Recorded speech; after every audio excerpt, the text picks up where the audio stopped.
आप में से कितने लोगों को खीर क्या है पता है? खीर खीर खाई है कभी?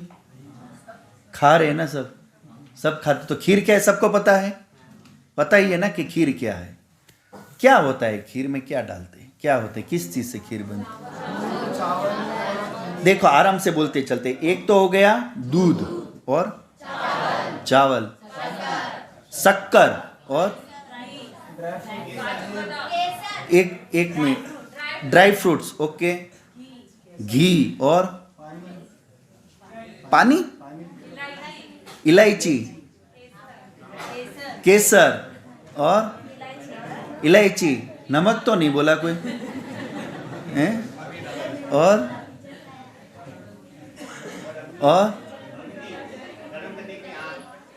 खीर में क्या डालते हैं ये पूछ रहा हूं मैं। तो खीर सामान्य रूप से बनानी हो क्या लाते हो? चावल लाओगे, दूध लाओगे, चीनी लाओगे और ज्यादा से ज्यादा इलायची लाओगे, बहुत यदि ताकतवर हो तो ड्राई फ्रूट्स लाओगे, थोड़ा बहुत घी डालोगे और क्या डालोगे? केसर डाल दो, मखाना भी डाल दो। चलो, तो ये सारी चीजें डालें खीर में हम डालते हैं ना। खीर इनसे बनती है नहीं बनती? बनती है। खीर इन चीजों को डालने से ही बनती है, इसमें कुछ और भी होता है। नहीं, अभी तो हमने इतना सामान ले लिया, अब इसमें हम खीर बना रहे हैं। आ गई चीज, अभी हमने इतनी ले ली है। अब इसके अंदर केवल यही चीजें हैं या और भी चीजें इसमें डली हुई है? बनाने वाले की भावना कड़छी लेके डाली होगी ने।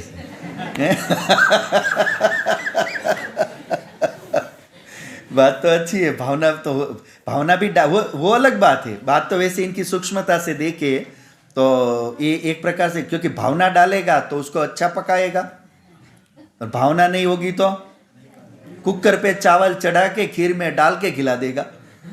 तो अंतर तो पड़ता है। तो भावना भी डालनी तो पड़ती है। ये बात भी ठीक है, चलो बढ़िया। और क्या डला है इसमें? अच्छा, आपने कहा इसमें चीनी डली है।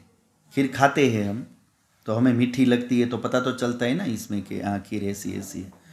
तो इसमें ये चीनी डली है, कैसे पता चला आपको? हैं? स्वाद से। तो स्वाद में क्या था? मीठापन। ये मीठापन किसका है? चीनी दिखती है क्या वहाँ? तो दिखती तो नहीं है, तो फिर चीनी कहाँ है? हैं?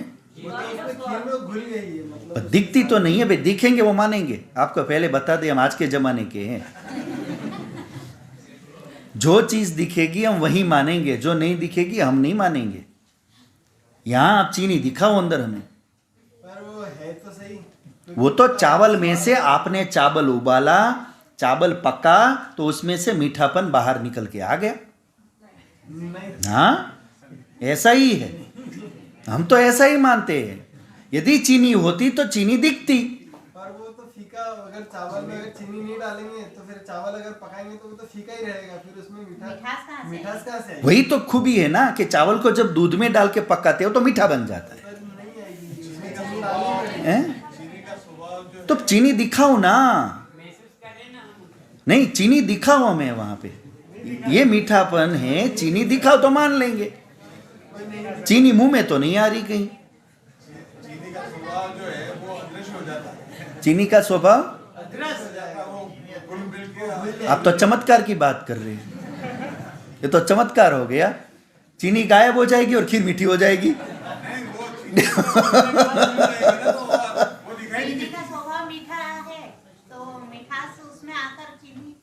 चीनी का स्वभाव मीठा है तो चीनी तो दिखनी चाहिए ना। ये स्वभाव तो चावल का है ना। मैं यही तो कह रहा हूँ। वो दूध में जो चावल पका वो मीठा उसमें से निकला, यही तो कह रहा हूँ मैं। मिठास जो है वो जीवा का विषय है और दिखना जो है ये आंखों का विषय है। अच्छा, अब कुछ थोड़ा दार्शनिक बात आई। तो यहां पर गुण बदल गया है। पहले देखने वाला गुण था, अभी चखने वाला गुण है। वो प्रधान हो गया, वो अदृश्य हो गया। पहले पड़ी थी तो क्या मीठी है लगती है? दिखती तो है पर मीठी लगती है क्या? वो नहीं लगती। तो उस टाइम कौन था उसका गुण? वो प्रधान था और वो अदृश्य था। वो उद्भूत और अनुद्भूत, दर्शन में ऐसे शब्द बोलते। ठीक है, अब जरा विचार करो, केवल इसमें इसी प्रकार चीनी है और फिर भी आप कैसी खाना पसंद करते हो? मीठी तो है पर ठंडी, गरम या कैसी है? गरम चाहते हो ना। तो एक गरम जो है, एक गर्मी, एक कहां से आई?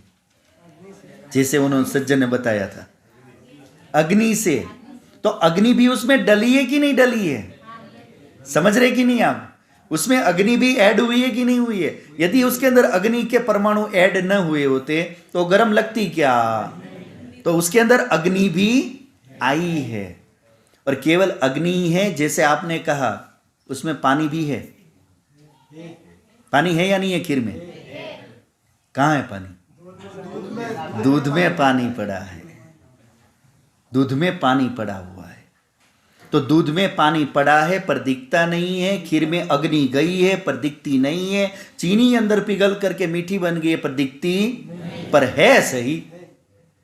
तो इनके होने का न दिखने के बाद भी पता कैसे चला? इनके गुणों के द्वारा।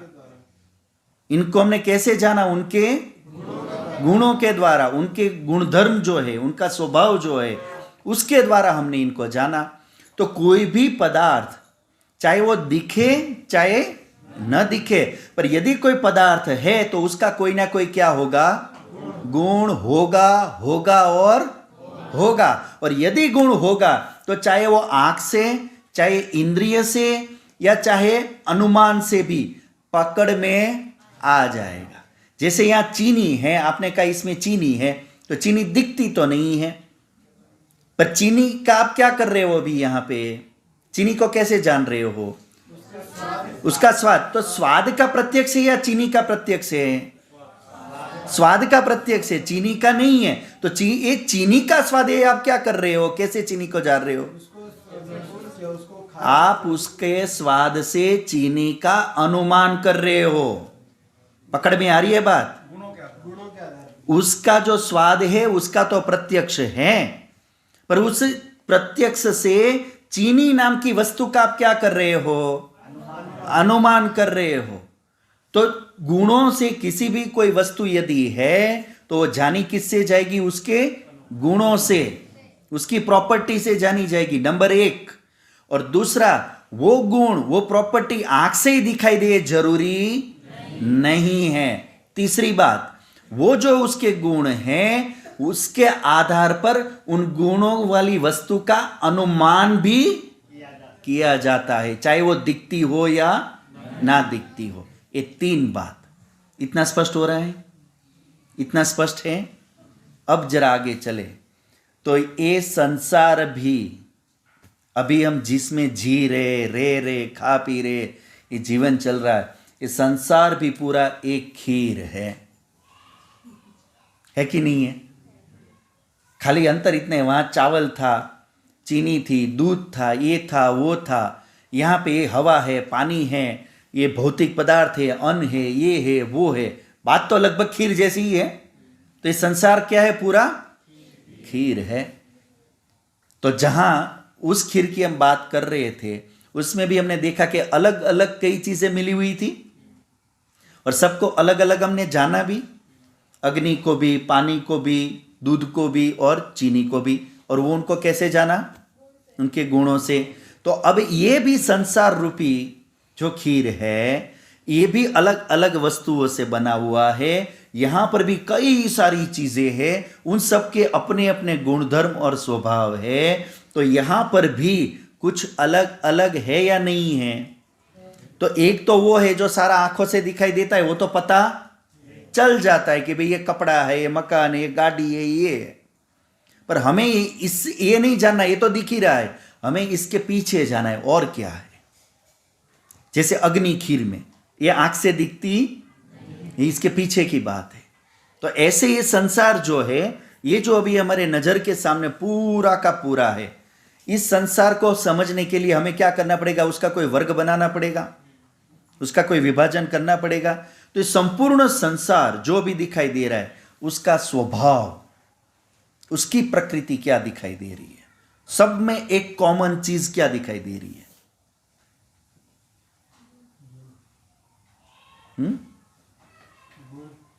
हाँ, मतलब क्या, सब वस्तु के अंदर एक कॉमन चीज क्या दिखाई दे रही है? हर वस्तु के अंदर एक निश्चित गुण है उसके अंदर। हर एक वो तो है निश्चित, वो निश्चित गुण जो सब में कॉमन हो। अग्नि सब पदार्थ में है? और हैं? पंचमहाभूत ठीक है।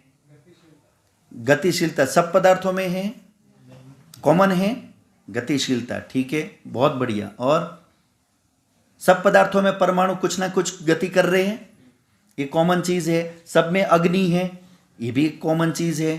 तो ऐसे ये सारी चीज देखेंगे तो कई सारी तो ऐसे क्या दिख रही है, कॉमन, पर फिर भी ये सब में क्या है, कॉमन है। सब में क्या है, ये अग्नि सब में मिलेगी, गति सब में मिलेगी, परिवर्तन सब में मिलेगा, ये सारी चीजें सब में समान मिल रही है। अब आपको वो चीज ढूंढनी है जो कॉमन नहीं है।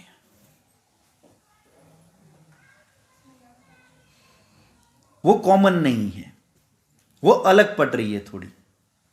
इन दोनों में दो वस्तु हो, तीन हो, चार हो, पांच हो, ऐसी दो पांच कोई वस्तु के जो कॉमन नहीं है, उनमें कुछ भिन्नता है, कुछ उसमें अलगपन है, ऐसा। इसको थोड़ा और क्लियर करने के लिए आपको थोड़ा और सरल तरीके से बताए। जैसे मान लो ये हॉल है हमारा, यहाँ हम है, ये सारा सामान है, ये सारी चीजें, ये सारा है यहाँ पे, ये सारा भी यहीं की खड़ा है ना, सब है। अब जरा एक बात बताओ, हमें इस हॉल के अंदर ये जितना भी सामान, ये समझ लो संसार ही है। हॉल मतलब क्या है, पूरा ये संसार आ गया है यहाँ पे। जो यहाँ है वही तो बाहर है, इससे अलग तो नहीं है। तो हम यहीं पे कर लेते स्टडी।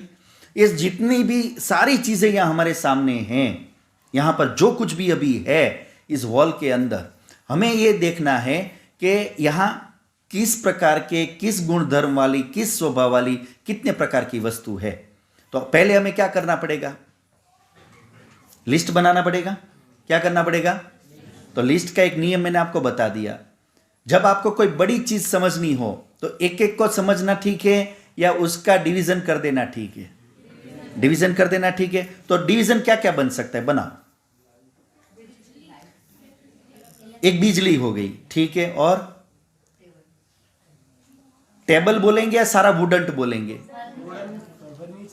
सारा फर्नीचर, एक एक चीज पकड़ो। सारा फर्नीचर एक कैटेगरी हो गई। लाइट और लाइट रिलेटेड जो उससे जुड़ा हुआ सामान है, लाइट, पंखा वंखा, ये सारा एक कैटेगरी हो गई। इलेक्ट्रिक सामान सारा एक फर्नीचर, दो हो गया। तीसरा कपड़ा, सारा जितने भाई कपड़ा जहां भी है, हमने चाहे पहना पतरा जो भी है, सारा कपड़ा। और ईंट, सीमेंट, रोड़ी, पत्थर एक कैटेगरी वो हो गई। प्लास्टिक, कांच एक कैटेगरी ये हो गई। और सजावट के जो भी सामान, सजावट का, डेकोरेशन का सारा सामान एक कैटेगरी ये हो गई। और 6 हुई। लोहा, ठीक है, 7। और वो आ गया डेकोरेशन में। और कैटेगरी क्या है, देखो जरा, हैं हम सब 8। और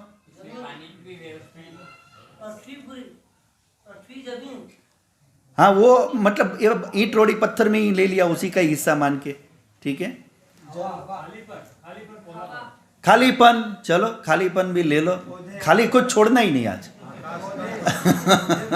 खालीपन को भी मत छोड़ो, खाली कुछ छोड़ो ही नहीं आज। और यहाँ पेड़ पौधा है। हवा, हवा ले लो। और बोलो, 10 हुई हैं। पुस्तकें 11, चलो 11 डिवीजन हुए। और लगभग मैक्सिमम तो हो गए ना, बच्चा कुछ होगा देख लेंगे, मुख्य तो आ गए। लगभग 10-11 विभाजन हमारे सामने आ रहे हैं, ठीक है। तो कुल मिलाकर इस हॉल के अंदर कितने प्रकार की वस्तुएं हुई? 11 प्रकार की हुई। अभी भी ये ज्यादा है, अभी भी डिवीजन करना है। ये भी क्या है, अभी ज्यादा है, इसको अभी और कम करना है। तो अभी फिर कैसे करेंगे? ये पहला वाला डिवीजन कैसे बनाया हमने? सिमिलरिटी देखकर, सबके अंदर कॉमन चीज देखकर एक कैटेगरी बना दी थी। अभी भी इन 11 में क्या कॉमन है ये देखो जरा। अब देखो, सोचकर बोलना, ऐसे ही मत बोलना। सजीव और निर्जीव, चलो हैं, जड़ और चेतन, सजीव और निर्जीव, लिविंग और नॉन लिविंग, लगभग एक ही है सारा। और मानव द्वारा निर्मित और मानव द्वारा अनिर्मित। तो यहां हॉल में मानव द्वारा निर्मित क्या है? हवा। मानव द्वारा निर्मित है और हम सब मानव द्वारा निर्मित नहीं है। अच्छा, आपने बढ़िया दिया भाई। मानव, एक नई कैटेगरी लिया है अपने बुजुर्ग, एक बढ़िया, ये भी सही है, बात तो इनकी बिल्कुल ठीक है। एक मानव द्वारा निर्मित और एक नेचुरल है, तो एक ये भी है और एक लिविंग नॉन लिविंग भी है। तो एक 11 जो डिवीजन बने उसमें कॉमन चीज अभी हमें और देखनी थी ताकि डिवीजन और कम हो जाए। तो उसमें सार क्या निकल रहा है हमारे सामने? फाइनली मूलभूत तत्वों के संयोग से हुआ। सारा ये सब में कॉमन हो गया। तो 5 मूलभूत तत्वों के संयोग से बना है, वो सारा एक हो गया। और तो बचा क्या? फिर भी कुछ बचा या नहीं बचा? कि सारा ये आ गया इसमें? सारा पंचमहाभूत से ही बना हुआ है। इसमें अभी और कैटेगरी कोई की जा सकती है?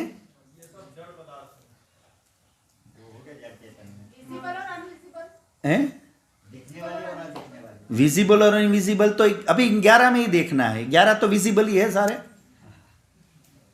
इनका और डिवीजन यदि करने जाए तो अंत में यदि क्लियर कट डिसीजन चाहिए हमें, तो इन 11 में भी कॉमन चीज कुछ तो होगी, पर कुछ इसमें कॉमन नहीं भी है। तो वो कॉमन क्या नहीं है इन 11 में? क्या नहीं है कॉमन? यही अंत में आ रहा है सामने, जो आप लोगों ने बोला, जो ये लिविंग नॉन लिविंग कह रहे हो आप, सजीव निर्जीव कह रहे हो, जड़ चाहे चेतन कह रहे हो, जो भी है, अंत में कहा क्या निकल के आ रहा है? बाकी सारा आपको एक जैसा ही लगेगा, पंचमहाभूत का भी लगेगा, ये सारा कॉमन लगेगा, पर एक चीज क्या पंचमहाभूत की होती भी क्या एक डिफरेंट आ रही है? प्रत्येक का एक अलग गुण है। यही आ रही है अलग। एक चीज है वो क्या है? लिविंग है, और दूसरी उसको आप क्या कह रहे? नॉन लिविंग कह रहे हो। चाहे एक को जड़ कह रहे हो और दूसरे को आप चेतन कह रहे हो। और ये डिफरेंस क्या है जड़ और चेतन का, ये समझने की बात है। ये डिफरेंस तो है कि नहीं अभी इस हॉल के अंदर, कि कुछ चीज ऐसी है जो तो अनुभव कर सकती है और कुछ चीज ऐसी है जो अनुभव, ये डिवीजन है कि नहीं है? जो अनुभव नहीं कर सकती वो सारी एक में हो गई, और जो कर सकती है वो सारी एक में हो गई। तो टोटल कितने बच रहे हैं अब? 2 बच रहे। कितने बच रहे? 2। तो दोनों को क्या कहेंगे? एक वो जो क्या है अनुभव कर रही है, और दूसरी अनुभव नहीं कर रही है। इसका खंडन हो सकता है क्या? क्या इस बात का कि ना ना ना ना ऐसा नहीं है, जिसको हम कह रहे अनुभव नहीं कर सकती वो कर सकती है, और जो कर रही है वो नहीं कर सकती, ऐसा हो सकता है क्या? इसका कोई भेद कर सकता है? ये तो एक स्वीकार्य प्रत्यक्ष हमारे सामने है कि एक को अनुभव हो रहा है, एक को स्वेटर पहनना पड़ रहा है और एक को कोई फर्क ही नहीं पड़ रहा है। तो एक अनुभव कर रहा है और एक नहीं कर रहा है। तो ये अनुभव करना और न करना, ये 2 डिवीजन हमारे सामने आ रहे। तो कितनी वस्तु सामने आ रही है अभी हमारे पास? तो यहां 2 है, तो बाहर भी कितनी होगी? बाहर भी 2 ही मिलेगी। यहां 2 है तो इससे बाहर भी 2 ही मिलेगी। तो जो अनुभव कर रही है और जो अनुभव नहीं कर रही है, ये करना न करना एक गुण है या अलग अलग? अनुभव करना यानी चेतना, अनुभव करना यानी चेतना, और एक अनुभव न करना यानी जिसमें चेतना, ये दोनों एक गुण है या अलग अलग है? अलग अलग है। तो दोनों गुण यदि अलग होंगे तो दोनों प्रॉपर्टी अलग है, तो उन दोनों तत्व भी क्या हो गए, एक हो गए या अलग? वो दोनों तत्व भी अलग ही रहेंगे। जब दोनों की प्रॉपर्टी अलग है, दो गुण अलग ही आ रहे, तो ये दो विरुद्ध गुण किसी एक वस्तु के कभी भी, गर्मी, अग्नि, कैसा गुण, क्या होगा उसका गुण? अग्नि का क्या स्वभाव है? गरम। क्या कभी उंगली डाले और ठंडी लगी ऐसी अग्नि देखी? अग्नि का स्वभाव है गर्मी, तो कभी भी अग्नि शीतल हो नहीं सकती। क्यों? वो उसका विरुद्ध गुण है। वो उसका क्या है? विरुद्ध गुण है। एक पदार्थ दो विरुद्ध गुणों को कभी भी धारण नहीं कर सकता। तो यहां पर भी ये चीज दिखाई दे रही है, यहां दो विरुद्ध गुण आ रहे, एक में चेतना है और एक में जड़त्व है। एक में क्या है? चेतना, जो अनुभव कर सकती है, और दूसरी अनुभव कर सकती। ये दोनों विरुद्ध गुण हैं या एक जैसे हैं? ये दोनों एक हैं या अलग अलग गुण हैं? तो ये दोनों वस्तुएं भी एक होगी या अलग अलग? ये दोनों अलग अलग है। तो ये एक समझने की बात है, एक वस्तु तो जड़ है और एक वस्तु चेतन। दो बात हमारे सामने आ रही है। तीसरी बात, केवल ये दो ही हैं या और भी कोई हो सकती है? आप सीधा तीर ना मारे भाई, प्रैक्टिकल बात करते हैं। यहां कोई ईश्वर को नहीं मानता, समझदारी से जवाब देना चाहिए। आप जिस ढंग से बात चल रही है, जिस ट्रैक पे चल रही है, उसी सेंस में उत्तर देना चाहिए। हम क्या करना चाह रहे हैं, हमें सेंस होनी चाहिए। हम किस तरफ जाना चाह रहे हैं, हम क्या समझना चाह रहे हैं, उसी प्रकार उस उत्तरदायित्व के साथ उत्तर देना चाहिए। अब जरा देखिए कि ये दो चीज तो हमारे यहां पे अभी पकड़ में आ रही है, अनुभव में भी आ रही है, पर ये दो चीज ही केवल है या और भी 3, 4, 5, 6 हो सकती है?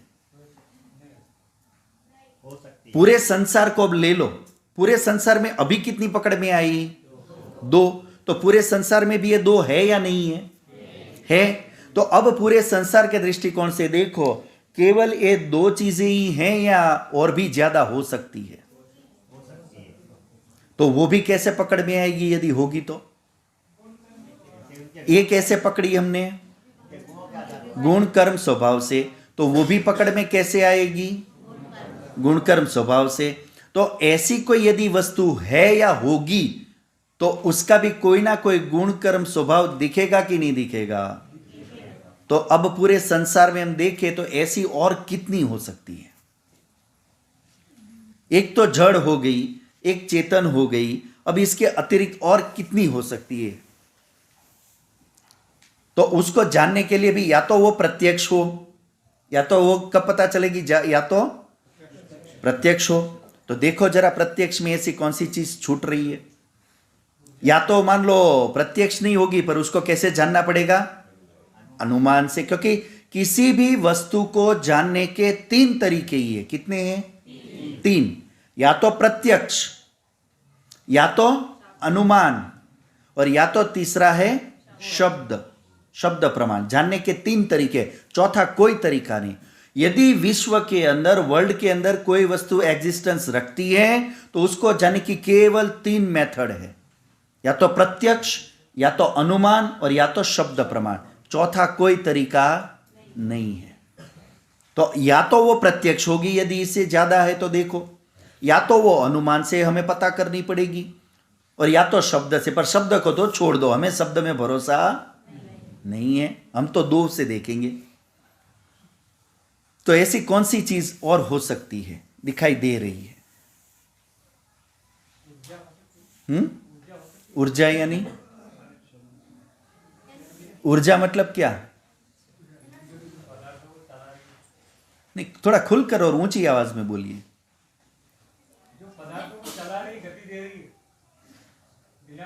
हाँ, तो पदार्थों को उसकी ऊर्जा ही चला रही है ना। ठीक है, प्रकाश। चलो, तो प्रकाश तो ये कैटेगरी हमने गिनी, उसमें आ गया नहीं आ गया? ये लिविंग नॉन लिविंग में वो आ गया या नहीं आ गया? प्रकाश लिविंग है या नॉन लिविंग है? तो वो उस कैटेगरी में आ गया है कि नहीं आ गया? अब इसके बाहर जाना है। तीसरी वस्तु, चौथी वस्तु, पांचवी वस्तु हमें वो ढूंढनी है। और कोई है, एक तो ये, या नहीं है, एक तो ये, और यदि है तो कितनी, उसका पता करना है हमें। देखो सीधी सी बात है, ये शायद मैंने पिछली शिविर में भी आपको उदाहरण दिया होगा, बढ़िया उदाहरण है। मान लो यहां किसी का, आपस में कोई बात ना करे कृपया। मान लो यहां किसी का कोई एक ज्वेलरी है, किसी की खो गई, इसी हॉल में खो गई, उनको पता है मैं यहीं पहन कर आया हूं, पहनी थी, और यहीं कहीं खो गई। अब क्या करना पड़ेगा हमें? ढूंढना पड़ेगा। कहाँ ढूंढेंगे? हैं?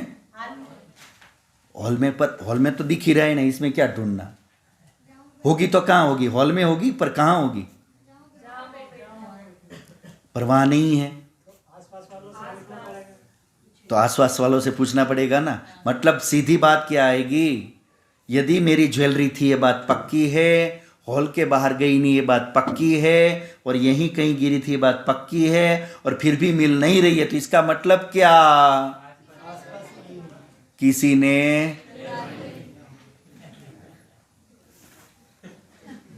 ने उठा लिया है। अब बात समझ में आ रही है? अब हमें पता करना है गई कहाँ। छोड़ना तो है नहीं, कोई ऐसे तो छोड़ नहीं सकते ज्वेलरी। तो अब क्या लेना पड़ेगा, क्या करना पड़ेगा? एक ही रास्ता रह जाता है, चेक करो भाई, चेक करना पड़ेगा। तो अब चेक करने के लिए क्या करना पड़ेगा? अब दरवाजा एक तो बंद करना पड़ेगा, एक खोलना पड़ेगा, और एक एक एक एक एक एक निकलता जाएगा। समझ रहे हैं आप? तो ये अब इसके पास भी नहीं निकला, इसके पास भी नहीं निकला, इसके पास भी नहीं निकला, सारे ही निकल गए, सारे ही निकल गए, पर फिर भी हार निकला। पर अभी मेरा चेकिंग बाकी था, मान लो। तो अब क्या करोगे आप? करोगे मुझे चेक? आचार्य जी निकालो जेब अपनी, हैं? करोगे मुझे चेक करोगे? हिम्मत है क्या इतनी? हैं? क्या करोगे फिर? आप मुझे चेक करो या ना करो, पर यदि किसी के पास नहीं निकली है तो क्या आप अंदाजा लगाओगे कि अब शंका या पक्का होगा? ये शंका कैसे होगी जब किसी के पास निकली नहीं है? ईमानदारी से ही बात करेंगे। एक बात ये तो बोल रहा हूं, देखो आगे की बात छोड़ दो कि बात गड़बड़ हो जाएगी। पहले पक्का बोला, घर यहीं गिरा, इसके बाहर गया नहीं है, और यहीं गायब हुआ है, और हर व्यक्ति की पूरी है वो चेकिंग की गई है, और फिर भी निकला नहीं है। तो इसका अर्थ क्या निकला? अब जो एक बच्चा, अब उसी ने, अब चेक करने की भी जरूरत है क्या? क्योंकि इसको बोलते हैं परिशेष न्याय। क्या बोलते हैं? कि जो काम इसका भी नहीं है, जो काम इसका भी नहीं है, जो काम इसका भी नहीं है, तो अब वो रह गया वो काम जो बच गया उसका। ये बात समझ में आ रही है? इसको बोलते हैं परिशेष न्याय, क्योंकि वो निश्चित बात है, वो वही उसी का ही है, अब काम किया हुआ, और किसी का नहीं है। तो ऐसे ही अब जरा इस यूनिवर्स को देखो, इसमें ऐसी कोई चीज है जो हमने लिविंग में भी गिनी है, नॉन लिविंग में भी गिनी है, और फिर भी ऐसी चीज है, कुछ ऐसा कोई गुण कर्म दिखाई दे रहा है जो बच रहा है, जो इसमें भी नहीं आ रहा, जो इसमें भी नहीं आ रहा। ऐसा कोई गुण कर्म दिखाई दे रहा है? मैंने तो नहीं देखा ईश्वर, आपने देखा हो तो दिखा दो।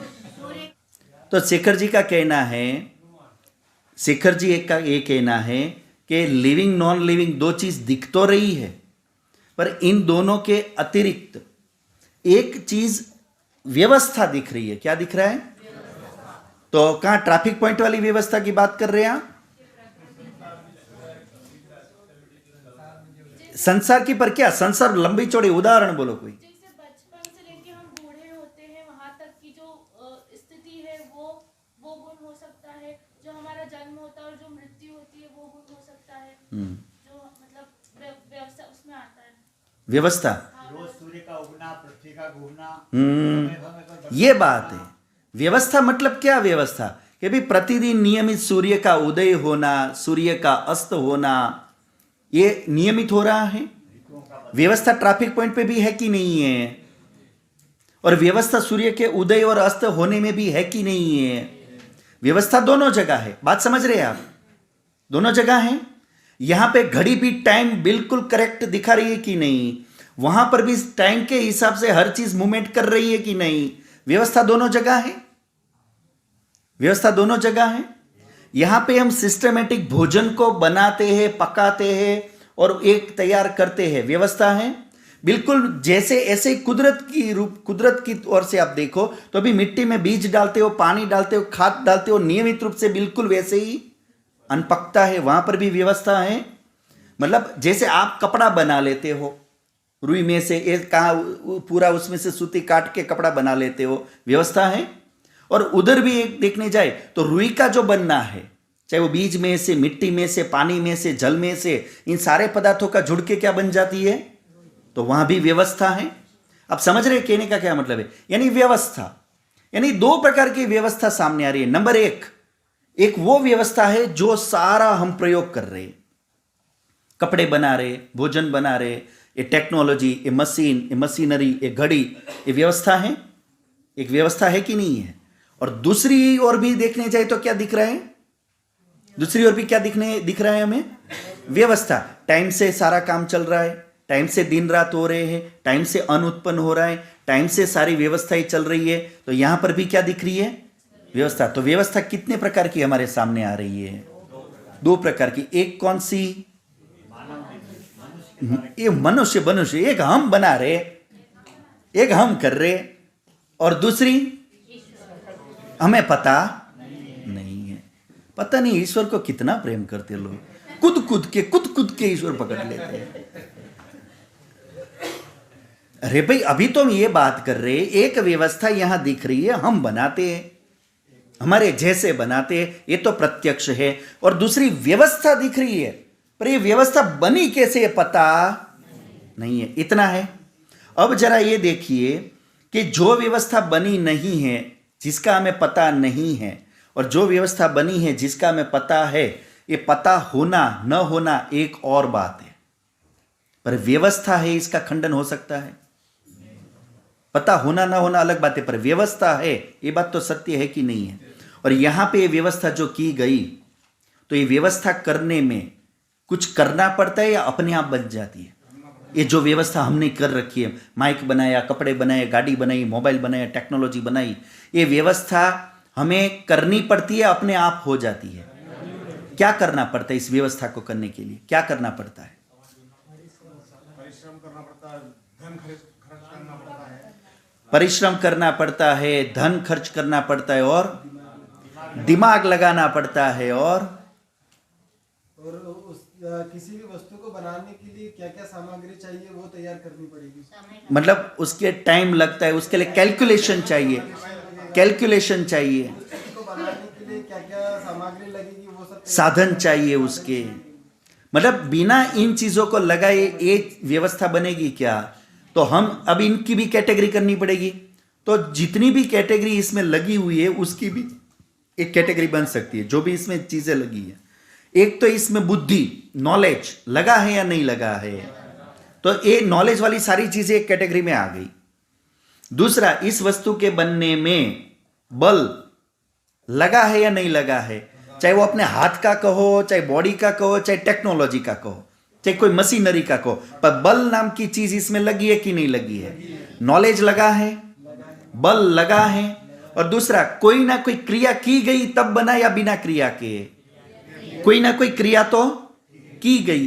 अब ये सारी चीजें, बल का लगना, नॉलेज का लगना, किसी क्रिया का करना, ये इसके अंदर है या नहीं है? अब ऐसी कोई चीज बच रही हो जो ना आई हो इसके बनने में, बताओ, जो इसके बनने में नहीं आ रही है?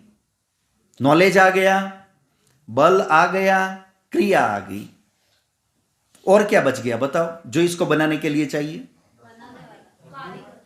वो उसी का ही तो होगा ना, बल बनाने वाले का ही होगा, नॉलेज भी उसी का ही। जिसका ये तीनों है वो हो गया बनाने वाला। पर बनाने वाले को ये 3 लगाना पड़ेगा, ये तीनों चीज चाहिए बनाने वाले के पास। ये हम देख रहे हैं। अभी आप पीछे चले गए थोड़े।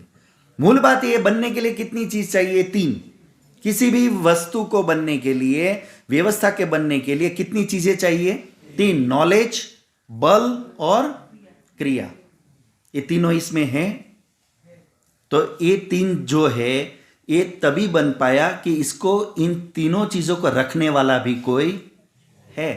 इस नॉलेज को रखने वाला, इस बल को रखने वाला और इस क्रिया को करने वाला। यदि वो नहीं होता तो ये माइक बनता क्या? तो ये 3 चीजें किसी ना किसी की थी, उसने वो लगाई, तब जाके क्या बना है? माइक बना है। तो ऐसे ही यदि कोई भी वस्तु बनी होगी तो वहां हर जगह पर ये तीनों चीजें मिलेगी या नहीं मिलेगी? मिलेगी।